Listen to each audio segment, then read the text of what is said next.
Nsikayezwe Global Leadership Session. Today we have our CEO, Mr. Eric Sithole, just to discuss the recent happenings and to get his perspective on what has transpired in our country from the civil protests to the civil unrest. Welcome, Mr. Sithole, to this leadership session. Welcome, brother. Welcome. Nice to have you again on Nsikayezwe Global Leadership Session. Thank you very much for having us today. So, what is your take on the recent happenings in our country, looking at the past 2 weeks of unrest and protests? Themba, you will recall that previously I said to you, if you claim to be a leader, then you will be tested. Yes. You will be tested. Definitely. I think what is happening currently right now in South Africa is testing South Africa whether we do have leadership or not, or we have people in positions of authority who are not leaders. Yeah. You will recall that I said again, when I was defining leadership, I said leadership is not money or wealth. So you cannot put me in a position of authority just because I'm wealthy. Yes. And I said leadership is not, again, influence. So because you can take people into a wrong direction. Yes. And I said leadership is about you discovering the reason why you were born, you deciding to serve a higher purpose, a purpose which is higher than your private ambitions. Yes. So that's what we are seeing. We are being tested whether we do have such people in South Africa who can say, no matter what happens, I will make sure that the masses, that because what we saw is something that is I've not seen since 1994 in South Africa. Yeah. Since we voted, it's been 27 years, and there were rumors that in South Africa there will be a storm. Yes. And if we had leaders, if we had people who have an ear that listen to the silence or silent groaning, the pain of the people, they would have done something by now. You know. So the thing is, sorry. So what we are seeing people saying, no, what, we can't listen to you anymore. Yes. We can't trust you anymore. We're gonna do things on our own. And I said last week, Themba, we must learn, or politicians must learn, to listen to people while they are still willing to listen to you. Yeah. Because there will come a time when they will say, we cried, you did not listen. Yes. We petitioned, you did not listen. Yeah. We were protesting, you did not listen. So we have decided to do things on our own. Take matters into our own hands. And that's what we are seeing. So it's a test of leadership. Yes. Do we have leadership in South Africa right now? And the answer is no. Unfortunately. In so saying, Mr. Sithole, I'd like to find out from you, what is your take on the rule of law in our country? Looking at the recent happenings, which I will not mention verbatim, but what is your take on the recent happenings and the rule of law being in question? Do we have a rule of law? Is it unanimous, or is it just a majoritarian kind of rule of law? Now, Themba, I must also explain that when we talk about law, Yes. there are two types of laws, according to my understanding. Yes. There are just laws and unjust laws. Now, so it depends if, say, the rule of law, what are you talking about? Because even apartheid Was a rule. was a rule of law. It was legal. It was legal. Yes, of We were expected to comply with those the laws which were developed and designed by the oppressor for black people. Yes. It was legal. Apartheid was legal. Genocide by Hitler, that thing was legal. Yes. So I'm saying to you, therefore, if people are talking about the rule of law, they must break it down for us. What type of laws are we talking about here? Because as far as I know, Martin Luther King taught us that you have the moral obligation to disobey unjust laws. Let me I said, because we are preparing we'll be doing this session with you today. So to put in context, in America, there were laws by Jim Crow. They were called Jim Crow laws. I just want to read for you what was happening in America back then and what black people were expected to comply with back then. For instance, here, if you read under Jim Crow laws in America, you read that many Christians, ministers and theologians taught that whites were chosen people. Wow. Think about that. Wow. Blacks were cursed to be servants, and God supported racial segregation. This was legal in America, and people were expected to comply with these laws. But the problem with these things, they were unjust. Now, someone was saying to me, how do you know that the law is unjust? I said, Temba, we've got something called the discernment. There may be no evidence, or I may not go to court and prove it, but deep down you know, this is not right. Yeah. This is not right. There's no way God can design me to be a slave forever. Yeah. So, based on those laws, then you had people who started to rise and said, no, but this cannot be accepted. Yeah. We have to fight this. Yeah. We have to fight this. Fight unjust laws. And hence we saw the movements that were led by Dr. King and others in America. Same thing applied to South African during the apartheid regime. There are people in South Africa who doesn't have land today. And people are expected to comply with that. So do you want me to sit here and say, you must always obey? Because it's law? Laws can be unjust. And when you see that this law is unjust, do not obey that law. Yeah. In fact, fight it. Because we were taught, and I know that righteousness and justice are the foundations of God's throne. Yes. Therefore, if God is the God of justice, therefore who are we to say we're going to obey unjust laws? So let me come to so let me come to the issue of what happened and why this time I became so vocal in the issue of the arrest of the former president. I'm not saying he mustn't go to jail. I'm not saying that. I'm saying follow due processes. Just to put a disclaimer on that, we are not saying he is not corrupt. We are not saying he shouldn't be arrested. We are not saying he shouldn't be investigated. But there is a process for each of those things that we have said. Yeah, follow due processes. Now, my major concern here is that there are some human rights that were violated in this process of his arrest that were not followed. Why am I saying that? Because when you read the judgment of the majority judgment, because there were two judges that disagreed with the other judges. So it wasn't unanimous. Yeah. So you read that the majority, especially the judgment written by Justice Kambembe. When you read it there, it says we had to depart from ordinary procedures. Yes, I saw that. Brother, I have a problem with that. I have a problem with that, and I will tell you why I have a problem with that. If we can sit here today in South Africa as this generation and allow judges to use their discretion, that today we are dealing with Eric Sitton, today we are dealing with Temba Mbata, today we are dealing with Sabelo. Therefore, we have to depart from ordinary procedures. Brother, we are in trouble.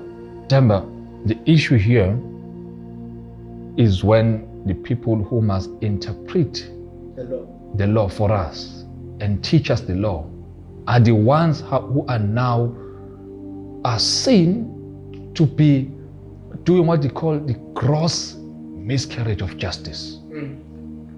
Let me tell you why I'm saying I have a problem with the judges saying we had to depart from ordinary procedures. And what will be the consequences of that in future? Temba, if they can depart from ordinary procedures and we allow that to happen in the case of Jacob Zuma, this thing is no longer about Jacob Zuma. I will tell you that. It simply says, one day, someone who doesn't like me, someone who hates me, will become a judge in my case. What will happen to me? They will depart from ordinary. Someone who doesn't like you, someone who hates you, will become a judge in your case. What will happen to you? What will happen to your loved ones? Yeah. What will happen to my brother? What will happen to my sister? What will happen to my colleague? What will happen to my boss? It's a threat to everyone. It's not about Jacob Zuma anymore. It's about the principle that they have set. Yeah. Which means anyone who hates Eric Sithole, if he or she can get an opportunity to become a judge in my case, they can say his case is extraordinary. Therefore, the sentence should be death penalty. Let us hang him. So we are going there. They're setting a precedent. That's it. I don't believe there's an extraordinary case, because I think if I violate laws, that is within the framework of law, and Yes. there's a sentence there. I must be punished according to law. There's a framework that has already been designed for me to be. Adopt that, to enforce that, not to depart from it. You can't. That's the point. Yeah, that's what I'm saying. Hence, at this time I said, we can't keep quiet anymore. What we have seen, we have witnessed, according to my opinion, I've witnessed the gross miscarriage of justice in this country. And it needs to be corrected. It needs to. Remember, again, Themba, as I read to you some of the Jim Crow laws in America, there were people who said, no, but these things are right, they are law. But others who knew, those who were not short-sighted, because some people can be so short-sighted, and say, but this is law, this is a rule of law, there's nothing, because the judges have said it, we must comply. Judges are not God. Themba, let me, even God himself, he said to one of his servants, he said, you will die. You will die. Put your house in order. You will die. And you know what happened? The man cried and said, God, I've walked uprightly before you. And God heard that. He then changed. He said, know what? I'm going to add 15 years. So what I'm saying is, judges can make mistakes. And when judges are making mistakes, they must be confronted so that we believe you have made a mistake here. Hence, the advocates or the legal team of the former president had to apply to the Congo to say, hey, relook at your judgment. We believe something went wrong here. So I'm saying, therefore, that's how you confront injustice. Yes. You confront injustice by not being a coward to say, because maybe I'm going to lose my job, I'm going to lose maybe I'm a professional board, I'm holding a license in a professional board, I'm going to lose it. I won't get a job from that department because I've criticized the president. You remove all those things. You deal with the issue facing, because you want to throw off something which is becoming a threat, not only to you, but to your loved ones as well, and even to the generations to come. So we are faced with a situation where we need to be seen right now, confronting the injustices that we are seeing in South Africa. And we must do so without fear or favor. Hence, we are here today to say, listen, we are not saying the former president must not go to jail, but follow the due processes. Let us apply just laws to all people. And that's my call. So, Mr. Stoller, I understand where you're coming from with all of this.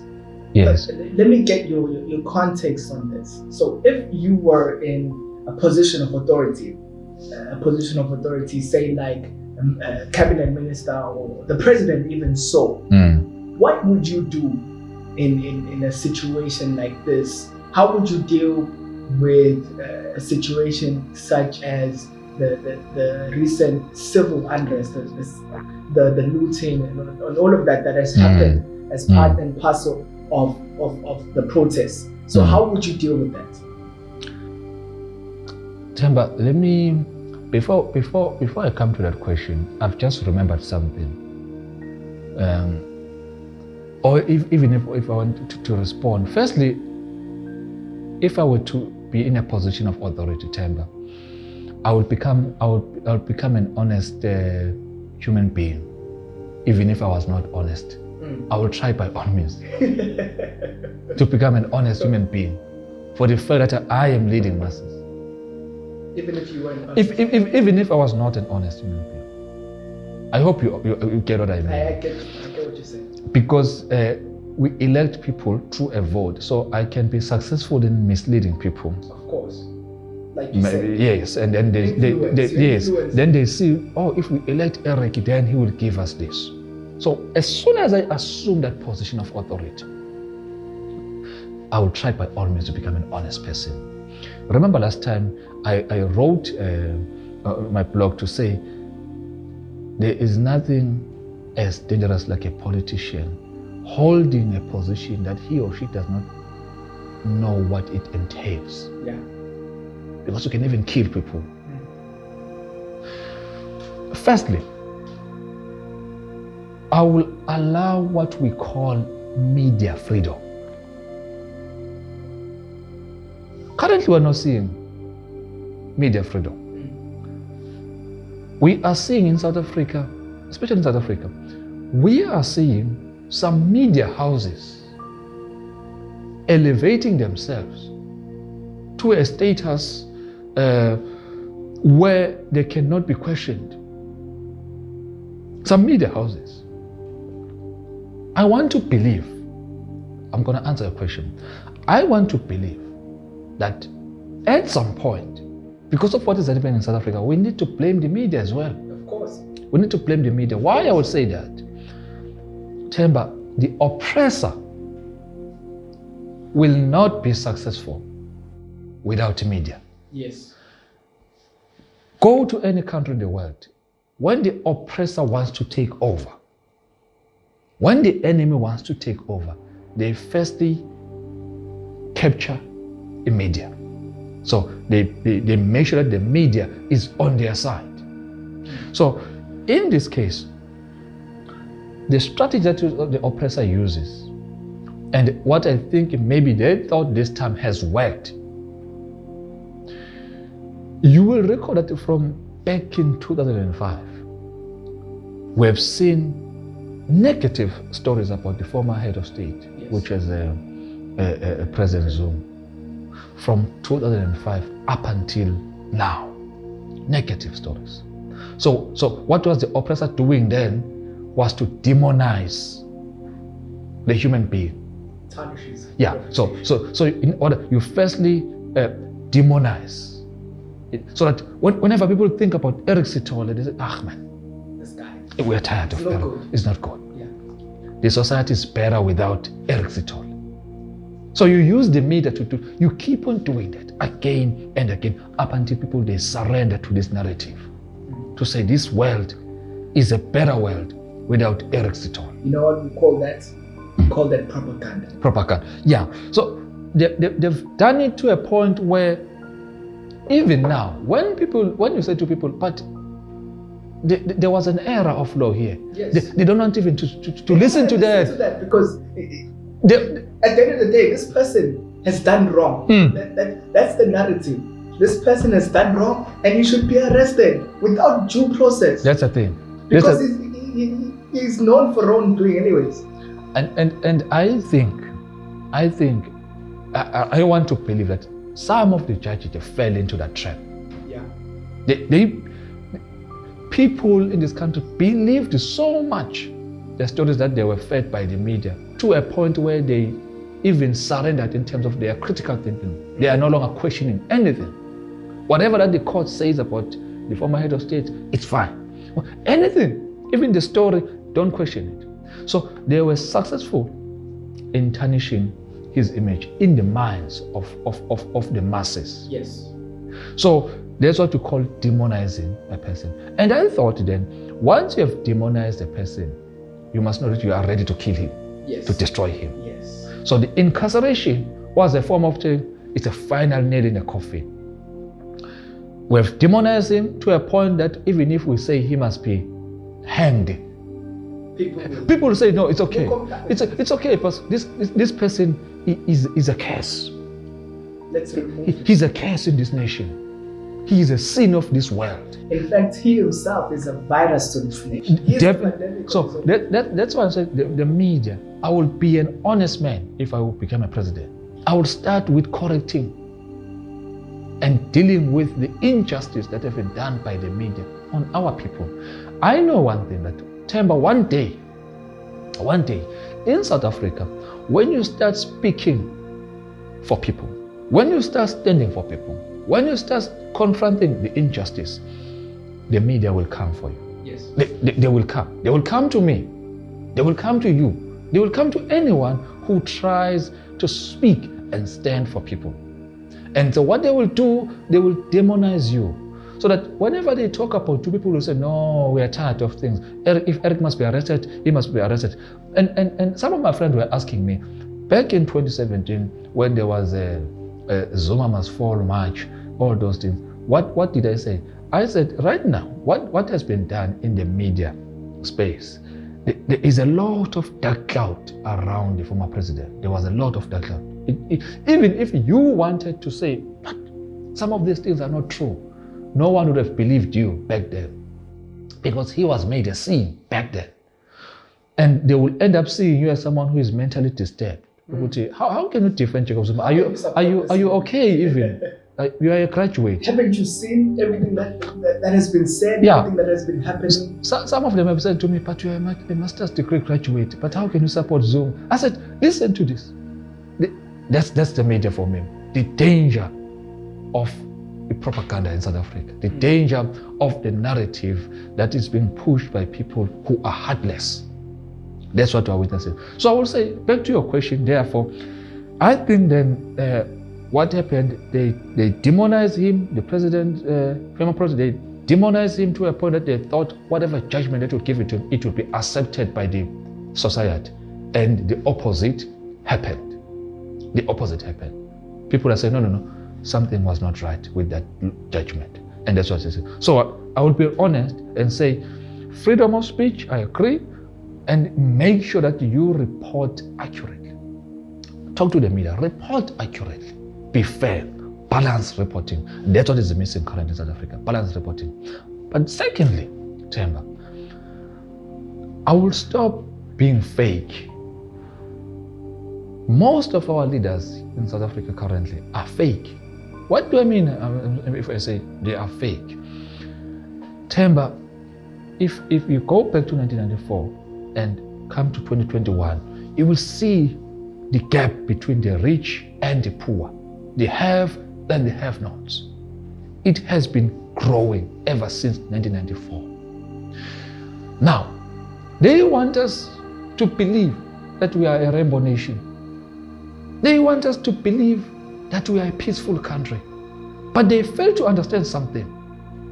That blacks have a capacity to endure pain up to a certain point. Yeah. So when Africans or black people are enduring pain, they can take and take and take, but there will be a point in time where they say we can't take anymore. Yeah. Why? Because scripturally you are told to everything there is what? A season. There's a beginning. There's a season. So there is a time for people to tell you something. They can tell a lie, but there's a time when you're telling them that no, this time I'm not going to believe you. You've been feeding me a lie for the past 27 years. This time around, I'm not going to take it. And then, I think then we are at that point where people are saying, we are tired. We can't take this thing any longer. So I will stop being fake. Someone was called me and said, Eric, since there was this unrest, let's go to the mall. We need to be seen getting together, singing Nkosi Sikelel' Africa together. I said, for what? I said, no, I will never, and I repeat here, I will never participate in any conversation that seeks to preach fake unity. I will never participate in any conversation that seeks to preach fake peace. I'm genuine. I want genuine peace. Yeah. I want genuine unity. Yeah. So what needs to happen going forward in South Africa, Tim? We need to admit that we are not equal in South Africa, and something needs to be done about that. We need to admit that we don't have peace in South Africa. The reason you saw that you thought there was peace because Africans wanted it to be to appear like that, but Yeah. we don't have peace because inside we are groaning in pain. Yeah. We are groaning in pain. So what needs to happen? And I want people to listen to me very carefully about this point. Remember, back in the 90s, before 1994 elections, our leaders met with the apartheid government, the Yes. apartheid regime, Yes. and they are telling us that we went into the negotiations Yes. to prevent the civil war. So we had to negotiate with the oppressor, with the apartheid government, to prevent what? Civil war. And those negotiations were in favor of the oppressor. We are saying, you see, those negotiations were in favor of the oppressor, of the apartheid. So that's why ever since, someone was asking me, I said to him, look, those, if you look at their wealth, the wealth of those who were beneficiaries of apartheid, who were benefiting under apartheid. Call them white monopoly Yeah, capital. if you look at their wealth, it has grown so much in this new democratic South Africa. And you ask yourself, how come? How did that happen? How did it happen? Because the negotiations were in favor of the oppressor, of the apartheid regime, and our leaders were involved in those negotiations. They are saying to us, we were negotiating to prevent the civil war. And here's my challenge to them. What you saw 2 weeks ago can also be prevented from happening again. Because we saw Jacob Zuma's arrest was a trigger for the storm. That was already, you could sense that the storm is coming. And then the arrest of the former president triggered everything. And then we saw racial tensions, inequalities, so on and so on, that people don't want to talk about. So my challenge to them is that if I were the president, or were in cabinet, or in parliament, I will say, colleagues, we need to go back to those negotiations. We need to go back and renegotiate. This time, we want to prevent the civil war, but also we must renegotiate in favor of black people. Because the first negotiations were in favor of white people. This time we need to renegotiate in favor of black people. I will tell you why. The key centers of the economy in this country, ever since 1994, are not owned and controlled by the majority of South Africans, which are blacks in particular. So we need to make sure that the key economic centers, black people are participating in those. Africans, blacks in particular, must own and control the key economic centers of this country.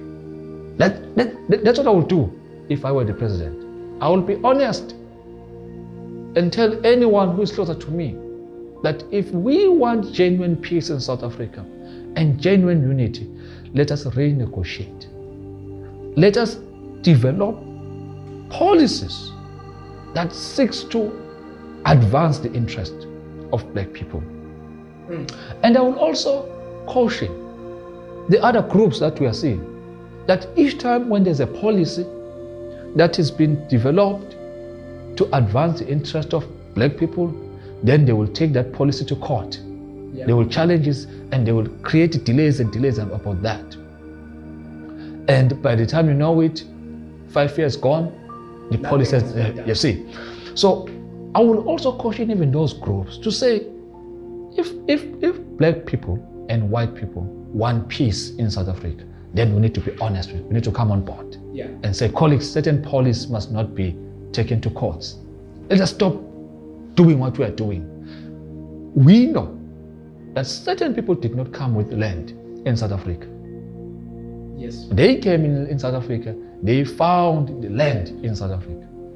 So that's. Do you have to go to court for that? No. Let's be fair. Let's be fair. So let us make sure that whatever that we have, let us allow black people, because even the policies that are blocking the majority of black people to participate in the key economic sectors of this country were not designed by God. Bamkomo, they used to say, any man-made procedure can be changed. Any policy that was made, or laws that were made, I don't care by who, they can be changed to accommodate and to advance the interest of black people. And if white people and other groups want peace, they must come on board as well and say, but colleagues, we've been in charge for so many years and black people are poor. What role can we play to make sure that this time around we stand for genuine and for true peace? For true peace, Tema. Now this thing that we are seeing, how can the national anthem bring peace? Just singing. We've been singing in South Africa for 20 years, but the inequality is growing. So symbols of peace, symbols of unity with no substance. There's no substance. Maybe, Job, let me draw context to what you've mentioned. I myself am aware that former President Thabo Mbeki came out and said when they were negotiating for peace and an end to the apartheid era, what had to happen was they had to retain those that were in power in certain government positions. And they had to ensure that those that had wealth would also retain their wealth and that would not be affected. In order for them to be able to restore peace in the land, those compromises had to be made according to them. It was their discretion back then to say, for us to get back the country, we need to make those sacrifices. But the question would then be, what kind of country are you getting back if everything that came with the country is not in your possession, but still remain with that person that you are getting it back from? Yeah, hence I said I think the leaders that have been in power, some of them were not being honest with themselves. Exactly. To say, what are we, someone said to me, a king is a king because of the land. Yes. So if you have no land, what are you dominating of? What are you ruling? What are you king? Yeah. So in South Africa, we need to be honest. Those negotiations, we need to go back and get those files. And as a colleagues, and bring, because some of the people who were part of the negotiations are still alive today. Yes. So say, okay. Like former president. Yes. Where even Cyril. Even Cyril. Yeah. Cyril. He was there. So they need to say, what can we do now? Yeah. Because we are here. We are here. What can we do now? So because I would say there is hope for South Africa then? I would say there might be something out of that. If there's honesty. If there's honesty. Because that's the biggest thing. Because there is no honesty right now in South Africa. We are expected to pretend. Sometimes, Chamber, I worry because what is happening, people they suffer in silence. They don't want to speak out because they were told you might lose a job, you might lose something, you will be arrested. Like what I saw when people are protesting, and the one who's sitting in Sentin, the one sitting in Mhlanga, say, no, it's fine because there's a peaceful protest. Yes. It's okay. Then people will continue their normal business. But when the protests start to be violent, and certain individuals feel that our privilege is now being threatened, then they take a stand. They start to say, okay, we need an army. It must be we deploy an army to protect us. Then it means the protest doesn't get attention if it's peaceful in South Africa. We've seen that in recent years. We've seen that in recent years. Yes, and I'm saying I'm begging those who are in position of authority, Do you want each time when people are complaining to be violent? Because we know when people are violent, what happens? There will be casualties. Yes. So why don't you just be proactive? Be proactive. Initiate change. That's what a leader does. To say, there's so much inequality in South Africa. Let me take a step. Let me initiate the negotiations. Call all those people. Say, how many hectares of land do you have? Because if you can go to negotiations, that's what you need to do. How many hectares of land? How many hectares are you using? Okay, what if you allow us, the state, hand this over to the state will utilize this and give it to those black people who want to utilize the land. And so there should be negotiations. Yeah. Black people, how many who wants to own banks? Okay, what is the policy that makes it difficult for a black person to own and control the bank? Yeah. Okay, let us fix it this way and allow black people to own and control banks, financial institutions. So we can do these things in a table without even going to court. Yeah. If it means we are all together and we want peace. But if we don't want peace, if we don't want unity and peace, we will continue as we are doing, taking each other to court by force and deploying the army to force those who are protesting not to have a voice and to intimidate the community. Then you know that we are not near where we need to go. Yes, definitely. So, just to wrap up our conversation, Mr. Sithole, what I can draw from everything in conclusion, I'd say what we have come to achieve by this conversation is to give awareness to people that since the dawn of democracy, seemingly we have been going backwards than forwards. So there has been no progress per se.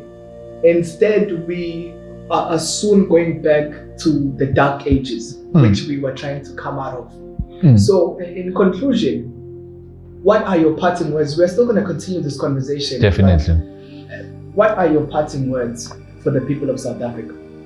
And many people have been calling me saying, Eric, you must be seen calling for calm and also advocating for peace. And I said I will do those things if I'm a genuine person. I'm not fake, so I will only do those things if I see people that they are also genuine in their intentions. Yes. Secondly, and they were saying, okay, what do you say about looting? Yeah. Then I've been saying this to them about looting. Here is my stance when it comes to looting. No to looting by white people. No to looting by government officials. No to looting by politicians. Yeah. No to looting by blacks. No to looting by Indians and all other races. No to looting to a looting state. No to a looting country or to a country of looters. Yeah. See, because you can't expect us to say no to looters who are taking a tin of fish in a mall, and then we keep quiet about the looters who are taking money from government to big private corporates. Because there are some who are doing looting in a professional manner. There are some who are doing looting in just what we saw it in last week. So no to a state, no to a country of looters. That's what I'm saying. So to summarize this, Joe, so that the viewers understand, we are basically saying in Nsikayezwe Global, no to looting to everyone. We must not have a discriminative perspective of looting, that we discriminate those who loot for the purpose of their hunger and poverty, and then we leave those that loot to enrich themselves even more. So in Nsikayezwe Global, what we're saying is no to looting from everyone. Just that, no to a looting a country of looters. See, hence I said back in 2018, I see a world filled with selfless leaders. Yeah. Everyone, we need selfless people in this country. And I think this is the right time. It's an opportunity for us to see who are the real leaders in South Africa. Yes. I said last time, leadership is not a position. Yeah.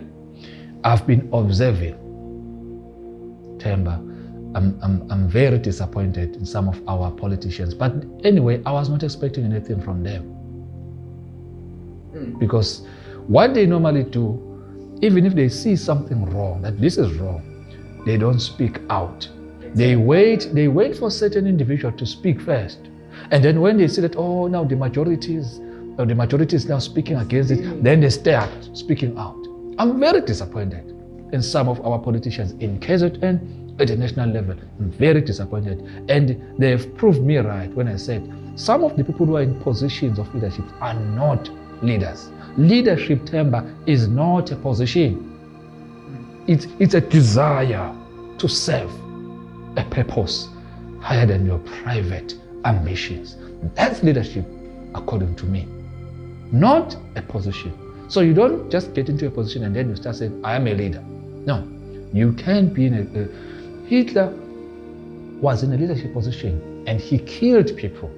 I don't want to talk about those things. There are so many examples of such things. Yeah. So the masses must not be confused. Thank you very much, Mr. Sithole. Like I said, we can't finish this conversation today. It is a very deep conversation, and we will need even more time than we have today for this conversation. So as to wrap up this conversation, I want to say thank you again for this leadership session. There are more leadership sessions that will follow after this one, but this is just the beginning. We are unraveling certain issues, and we are trying to show a perspective that will benefit everyone. So thank you so much for watching this segment of the leadership session with Nsikayezwe Global, and we'll see you in the next one. Do follow us, like, subscribe, and share our content on our YouTube channel, Nsikayezwe TV, where you will see all the content relating to Nsikayezwe Corporation. Thank you very much.